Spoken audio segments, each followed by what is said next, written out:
one of the manifestations of kingdom culture is giving. Giving. That's just a manifestation of the culture of heaven. Our culture here is also, it's a giving culture. They call it Southern hospitality, right? But it's because we're willing to share. We're willing to let people stay in our home. I mean, for the most part, there's always exceptions to the rule. But we're willing to share our food. We're willing to open up our home. We're willing to open up our lives. We want to share what we have with others. That's just part of our culture. But the kingdom of heaven is a giving culture. One of the manifestations of the culture of the kingdom of heaven is a giving culture. So I wanted to look at that. And why is it that we give? What are some of the reasons that we give? You know, there's all different theologies on that. But I want to look at the Word and what does the Word say about giving? And why do we give? The first reason that we give, that I want to talk about, is giving is a royal protocol. It's a royal protocol.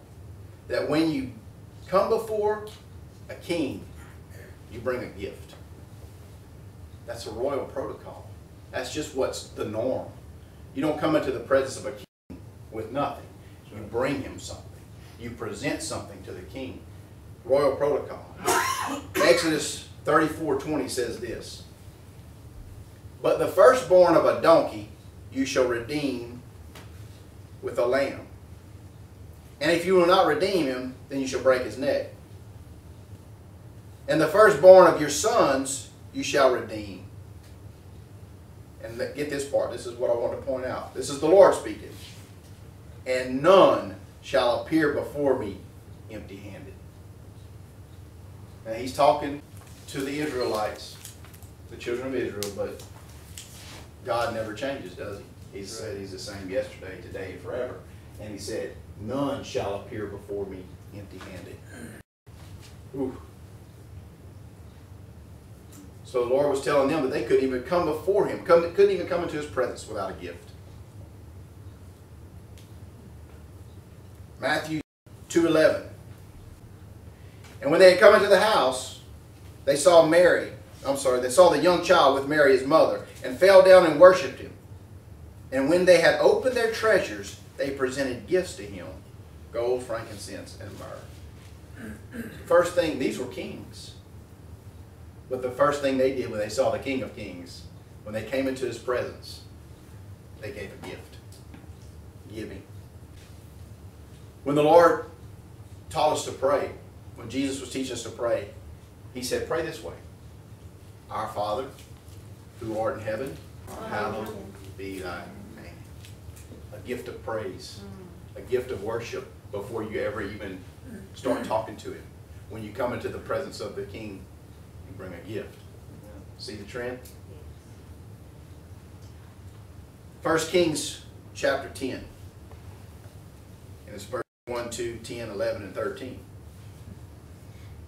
Now, when the Queen of Sheba heard of the fame of Solomon concerning the name of the Lord, she came to test him with hard questions.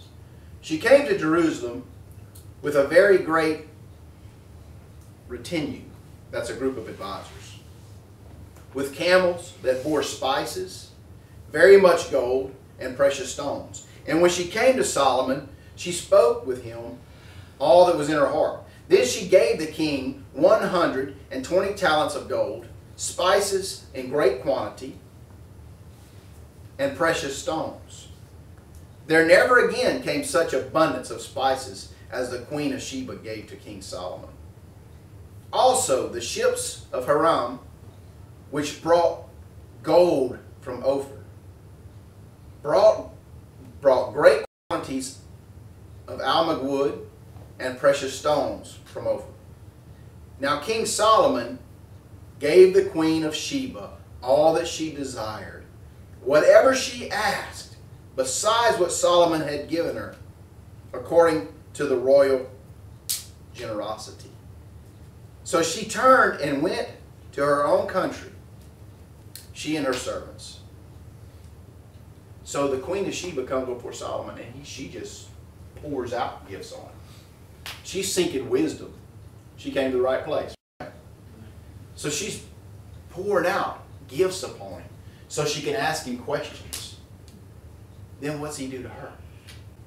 Solomon gave the Queen of Sheba all she desired, whatever she asked. See a principle there? She came before the king and she brought gifts. Then everything she asked for, he gave her in return. Solomon gave back to her far more than she gave him. Far more. This brings us to the next reason to give. Number 2. Second reason to give. A king will never be outgiven. A king will never be outgiven. A king's greatness is measured by his wealth and the blessings that he can provide for the citizens of his kingdom. So it's a negative reflection on his greatness to be outgiven. If you give a king more than he can give you back, that's telling him, obviously I'm greater than you. Y'all understand? So a king, and I'm talking in the what happens in the secular or in the natural realm here on earth, it's pride, right? So a king, to show that he's greater, he's always going to outgive, no matter who gives to him. When the Queen of Sheba came before the King Solomon, she was a queen, right? She represented the king. She had access to everything the king had, right? Men, we understand that, right, don't we? In fact, sometimes it almost feels that it's not that she has access to what I have. I'm asking access to what she has. Right? But you know what I mean. If you're a man, you understand what I'm saying. We understand that it's ours, right? But sometimes it doesn't necessarily feel that way. If it's mine, why do I have to have permission to use it? But yet I do, for some reason.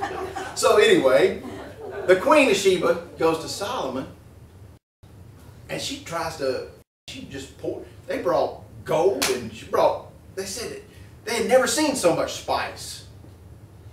But when she left loaded down with more than what she came to present as a gift. Because there's no way Solomon was going to allow the Queen of Sheba to outgive him. Because that would be saying, your kingdom's greater than mine.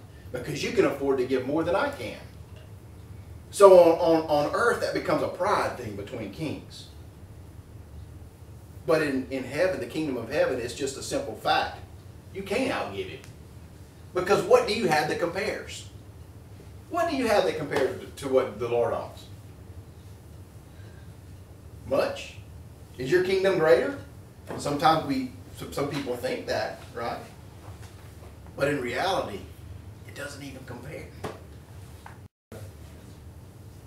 So a king will never be outgiven because it's a negative reflection on his greatness. Giving to a king always demands a response, and the response will always exceed the gift that the king received. He'll always outgive you. So this explains the scripture, it's more blessed to give than to receive. You understand that? It's more blessed to be able to give than it is to receive. Because if I'm able to give, that means I must have abundance. See? I can't give if I don't have. So if I can give, I must be blessed. You can receive and have nothing. Right? We went to New Orleans the other day. You can see nothing.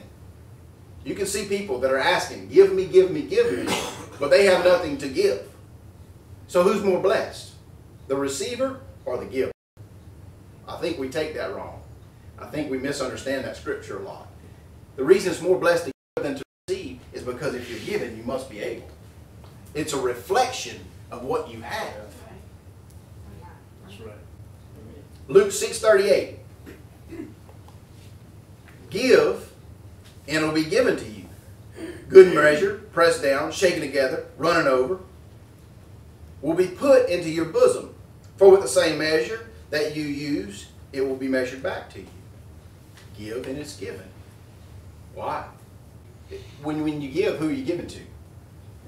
You can say, give to a prophet and you receive a prophet's reward. But if you give to the prophet, who are you giving to? The Lord.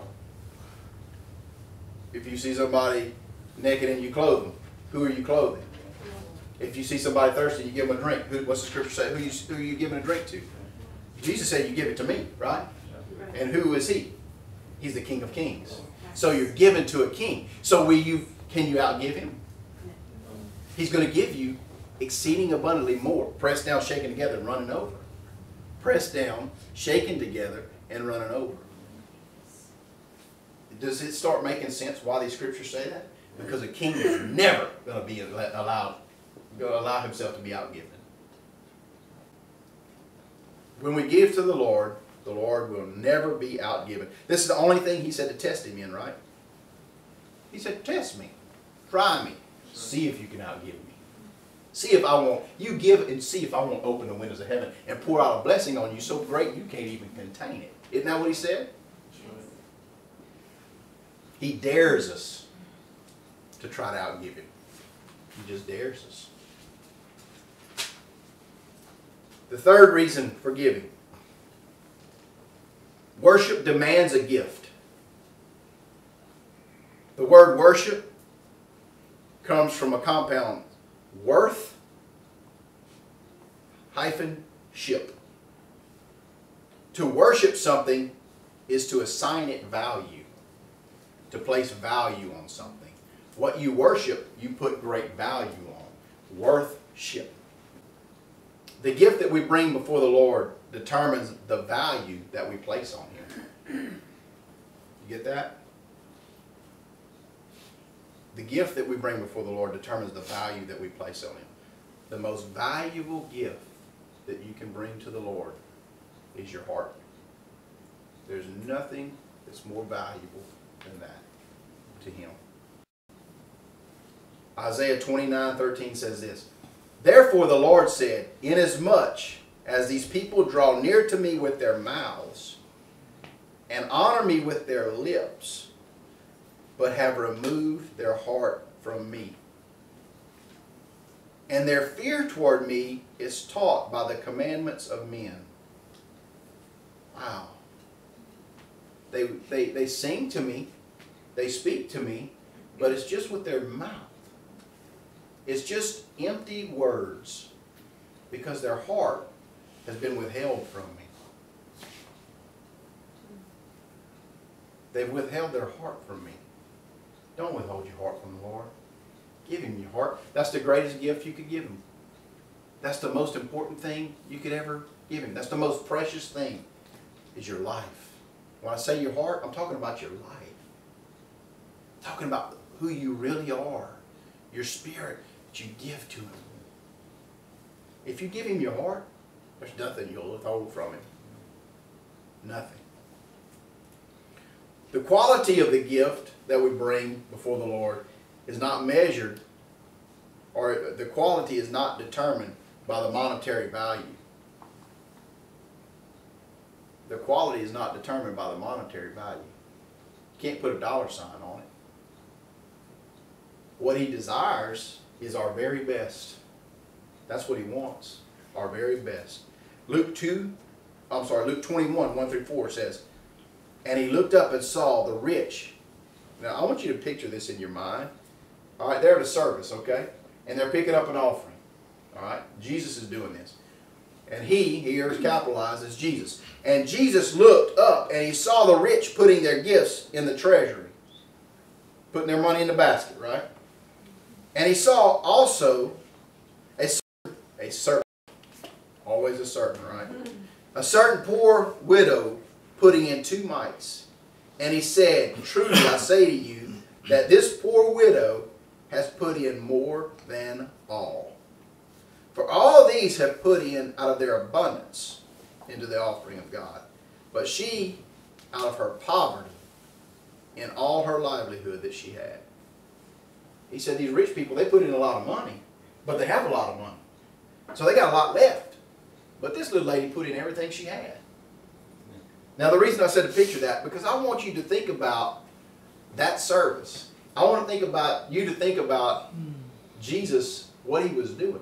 He was watching the offering plate and seeing how much everyone put in. Wow. That would make you want to put in a little extra, wouldn't it? But Jesus was watching. And not only was he watching, he pointed it out. He shared with them what they gave and what it really meant. But what he saw in that widow woman was she gave everything. So in reality, he had her heart. He knew that, because you don't give somebody everything unless they have your heart. I'll give that little woman right there everything I can because she has my heart. Simple as that. If she didn't, I wouldn't. But she does. So when he knows when he sees you give everything, he knows he's got your heart. Like I said, the most important thing we can give give him is our heart. Because when he has that, he's got it all. He's got it all. The fourth reason for giving gifts to a king attracts his favor. Giving gifts to a king attracts his favor. A king's favor is attracted to those who offer gifts because he gets a sense of appreciation. It makes him feel appreciated. We give gifts to show someone that we love them and appreciate them, right? Last week was my birthday. Y'all gave me gifts. And I thank you. I want to take this opportunity to say thank you. I appreciate it. I really do. But why did you do that? Because you were showing me that you love me and that you appreciate me. So how does that make me feel? It makes me feel great. It makes me feel loved and appreciated. What does anybody like to feel more than that? Nothing. That's to us, and I'm talking about all of us, that's the greatest thing we can feel is love and appreciated. Man, you ever felt unappreciated? That's a pretty miserable feeling. You ever felt unloved? It's not very pleasant. That's what we're all striving for. So you attract a king's favor when you give gifts because you make him feel loved and appreciated. A giver attracts the favor of the Lord because he's drawn to an attitude that resembles his own. That's good. A giver attracts the favor of the Lord because the Lord is drawn to an attitude that resembles his own. And he is a giver. Because they attract favor, gifts open doors of blessing, opportunity, and prosperity. Because when you give to the Lord, you attract his favor. That opens up doors of blessing, opportunity, and prosperity. That's 3 doors I won't open. I sure don't want to slam them shut. So when I give to the Lord, I attract his favor. Now he's opening up doors of opportunity, blessing, and prosperity to me. Anybody want blessing in your life? Yes. Hello? Yes. You want blessing? Yes. You want opportunity? Yes. You want prosperity? Yes. If you don't, you're a fool. Or a liar. One or the other. But we all want that, right? We all want opportunity and blessing and prosperity. So when we give to the Lord, it attracts his favor and he opens up those opportunities for us. That's amazing. That's awesome. Proverbs 18:16. If you don't believe me, will you believe the word? A man's gifts make room for him and brings him before great men. Opportunity, blessing, prosperity. Makes room. Makes room for what? More. A man's giving makes room for more. Makes room for more. Number 5. There's only 36 of them. Not really. We're going to have to go over them again. It didn't take long enough. Giving to a king acknowledges his ownership. Giving to a king acknowledges his ownership. Remember that all kings are also lords, right? What's a lord? Where? What? The owner, right? A lord is an owner. A landlord is the owner of the land. All kings are lords. All lords are not kings. You can own stuff and not be a king. You're just a lord. But if you're a king, you're automatically a lord because the king owns what? Everything. Everything in his domain he owns, right? Every house, every car, every street, every dollar, every dog, every chicken. He owns it all. He's the Lord of all. If he's a king, he's the Lord, he's the owner of everything in his domain. So all kings are lords. So giving to a king is actually just returning to him what's already his. It wasn't yours anyway. Right? So you just return to him what was his. In the kingdom of heaven, we're never owners of what? Anything. We're never owners of anything in the kingdom of heaven. When we're here on earth, we don't own anything. If we're citizens of the kingdom of heaven, we signed over ownership of everything to him when we became a citizen. Because he's a king. And the king owns everything. And if you're in his kingdom, you own nothing. You with me? You agree with me? Yes. So, if we can only be stewards, never owners.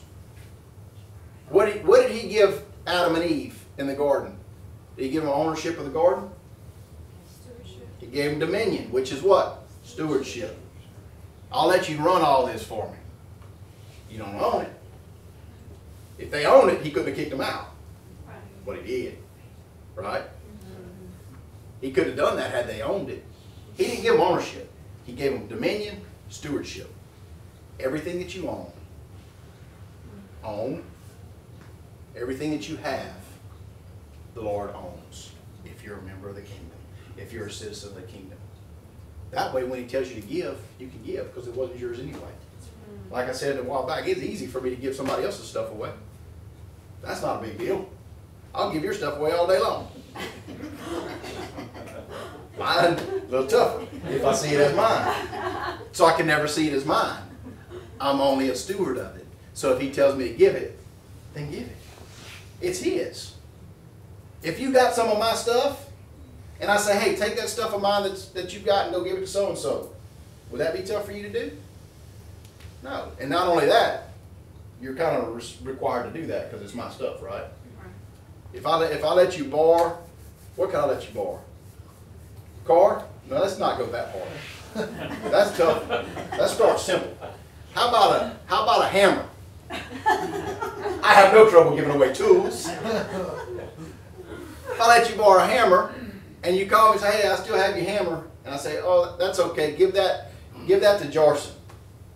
You know, give that hammer to Jarson. He needs a hammer. Just give it to him.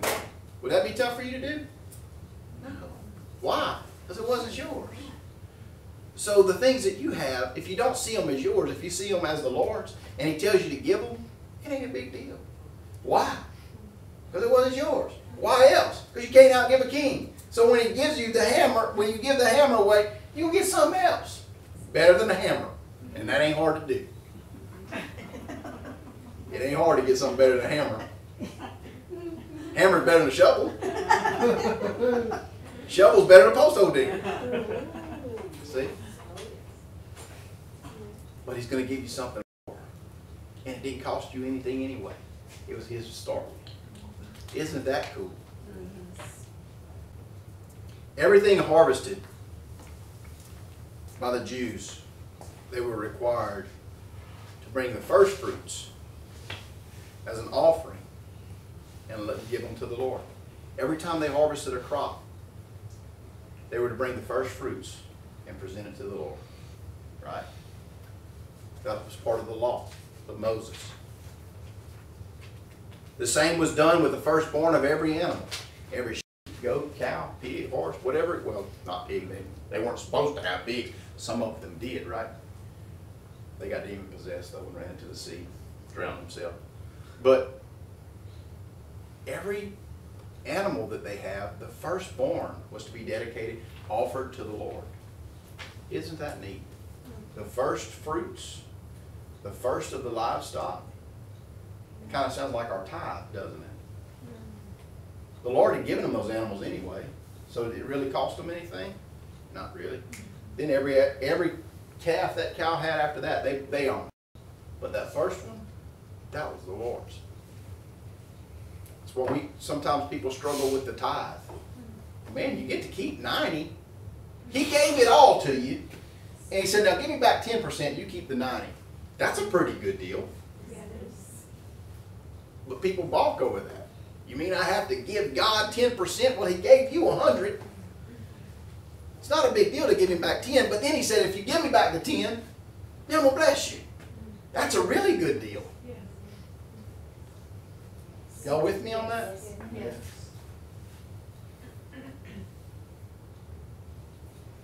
It's all about recognizing the Lord's ownership of everything. And His goodness, think about this, His goodness for allowing us to use His stuff to prosper us. Y'all get that? He allows us to use His stuff to prosper us. That's pretty cool. He gave us stewardship over all of His stuff. And He said, now, when it prospers, you can keep 90% of it. Isn't that what He said? That's a pretty good deal. So, giving to the king acknowledges his ownership. I'm calling it number 7, because that's what I got here. You might want to put number 6. 7's a better number. Hey, 7 is the number of completion. So this is the last one. It ought to be 7. From now on, all of my last points are number 7. 1, 7. 3, 7. 15, 7. The gifts that we give ought to be, or must be, fitting or fit for a king. Wow. That hit me this morning when I dropped some change in that little bucket back there. And I'm not, that's just me. I'm not trying to pass that off on you, but you know, oh Lord, was that a gift fit for a king? Kind of hit me right there. I'm not, like I said, that's not meant for any of you. But the gifts that we give ought to be fitting a king. Because the only thing that's worse than coming before a king and not bringing a gift is bringing a gift that's unfit for a king. Because when you bring a gift that's unfit for a king, it's an insult to him. Because what did we say? Worship is what? What did I say just a minute ago? The worthship. That's where we get the word worship. So what we say when we bring a gift unfitting a king is, this is how much value I place on you.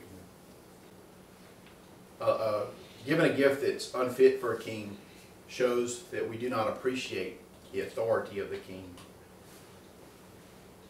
This is why under the law, the Jews were required to bring a lamb that was what? Flawless. Without spot, without blemish. It couldn't be that one that was born with the gimp leg. It couldn't be the one that was born blind. It couldn't be the one that was not the best of color, you know, whatever the desired color of lambs were in that time. It couldn't have been anything that was inferior. It had to be the flawless, without spot, without blemish. It had to be the best. Why? Because that was the only gift fit for a king. Who were they offering them to? The king. I was wondering, when I was typing that down, I was wondering, you know, I'm not into sheep, but it makes me wonder what the sheep today would look like? How much better would the quality of sheep be without the law? Because they always killed the best, right? So what was left? Anything that wasn't the best. And how many sheep did they kill at a time? Just on the day of Passover, what, 250,000, Brother Dave, is that right? No, $250,000. Quarter of a million in one day. That's just on Passover. They killed 250,000. This went on for hundreds of years. So what, how much better would the sheep herd of the world be had it not been for the law? Who knows? But they killed the best every time. But you know, that was just a foreshadowing, right? That was just a foreshadowing. I want your best lamb. Why? Because God said, I'm going to give you my best. I'm going to give you my lamb without spot, without blemish. Not the reject of heaven. Not the reject, but the best. John 1:29. The next day John saw Jesus, this is John the Baptist, saw Jesus coming toward him, and he said, behold, the Lamb of God that takes away the sins of the world. There was the Lamb without spot or blemish. Right there. Why did Jesus have to be without spot or blemish? Anybody know? Could have no sin. Could have no sin, because if he had sin, he couldn't bear mine. He'd be bearing his own. He'd be paying the price for his own, not mine. But in the context of this message, why would he have to be without spot or blemish? Because he was going to be presented as an offering for who? For us, but to God. A gift for me, but to God. It was a gift fitting a king. It had to be flawless. It had to be the best. He was the lamb that was without spot or blemish. So, what gifts, and I don't want anybody to say anything, but just in your mind, what gifts do you bring before the king? Is it a heart of worship? You know, I'm guilty during worship time of just singing, daydreaming. Is that my best? Is that a gift fitting a king? No. But I've been guilty. He ought to have my undivided attention during that time. He deserves far more than that, but that's the least I can give. Is it your best? Do you give the best of whatever you have? Now, I was thinking, like I said, when I'm typing this down, it's very eye-opening to me. Do I give him the best of my time? Or do I give him that little bit when I wake up and right before I go to bed? But do I give him the best of my time? Do I give him the best of my day? They call that, 7 to 9 o'clock time frame in the TV, they call it what? Prime time. Do we give Jesus our prime time? I know sometimes, a lot of times, I give my prime time to this thing right here. I'll give that my prime time a lot of times. That's just me. Do you give him your heart? Do you give him your time? Do you give him your money? Do you give him your attention? Like I said, I called all this your, or mine, but it's actually his anyway. Does God ask us to give so he can get our stuff? No. God asks us to give so he can give us his stuff. What he wants us to do is invoke a law. Everybody understands the law, right? Natural law. Natural law. Jump off the roof, what's going to happen? You're going to fall. Why? Because there's a law. It's called gravity. You can't defy it. There's natural laws that we can't get around. One of them is the law of reciprocity. You can't get around it. It's just what happens. You ever seen the little bearings that hang from the strings on a little deal? And there's like 5 or 6 of them, and they're close together, and you take one and you hold it up here, you swing it, and it goes, and it swings this one on this end, and then it hits this one, and it hits this one, and it hits that one. It's the law of reciprocity, reciprocation. If it goes this way, it comes back. And what God's trying to do when he tells us to give is put that law into action. We give, he gives. We give, he gives. Reciprocation. We give, he gives. But the cool thing about it is we give, he multiplies and gives back. We give, he multiplies and gives back. Every time. We can see it in planting a garden, right? You plant one kernel of corn, you grow one stalk, bunch of ears, hundreds of kernels on every ear. Why? This law. You sowed it. You put it in the ground. He reciprocated and he multiplied. If we keep our hand closed, he can't bless us. You can't put anything in that. But if it's like that, you can. But I have to turn loose of what's in it so he can put something greater.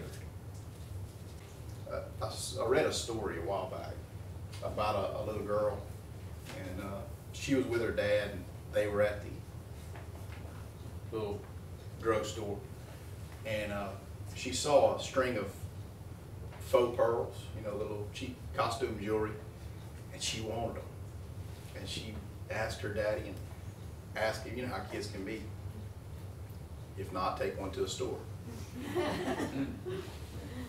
So finally he gave in and he bought her this little string of pearls, these faux pearls. And she wore those things around and she played with them. And he saw how much she loved them and how she held them dearly. She wouldn't turn them loose. She took care of them. So he was going to bless her with a string of real pearls. So he bought the pearls, and he came into her room one night. She was laying there sleeping, and she had her little pearls in her hand. And he asked, he said, "Do you love me?" She said, "Daddy, you know I love you." He said, "Then give me your pearls." "Oh, Dad, I'm not going to give you my pearls. I love my pearls. I'm not going to give you my pearls." So the next night he comes in and says, "Do you love me?" "Dad, you know I love you." "Well, then give me your pearls." "I'm not going to give you my pearls." So finally this went on and on and on until finally one night she said, "Daddy, I love you so much, I'll give you my pearls." So when she gave him her pearls, he took the real ones and he put them in her hand. But the whole time he had been waiting for her to give up the cheap ones. And to me that was such a picture of God. Do you love me? Lord, you know I love you. Then give me. Lord, I just can't do that. Do you love me? Lord, you know I love you. Reminds me of Peter on the beach. Peter, do you love me? Lord, you know I love you. Peter, do you really love me? Lord, you know I love you like a brother. But do you love me enough to lay your life down? Lord, I love you like a brother. Lord, you know I do. Do you love me? Then give me what you have. You want more? Give me what you have. You want better? Give me what you have. See? He's just waiting for us to open up and give him what we have. Because he wants to, not because he wants to take our stuff. The daddy didn't want the cheap pearls. He didn't want your stuff. Why does he need your stuff? Like we said, he's the Lord. If he's the Lord, he owns everything. So why does he need your stuff? The fact is he doesn't. He just needs you to give it to him. So he can give you more. He can give you better. All we have to do is turn it loose. All we have to do is turn it loose. Like I said before, when we stop giving to the Lord, it's a plug in the pipe. And he can't flow anything else to us because we put a plug in the pipe. But if we open up and let him flow through us, we have to give and we receive.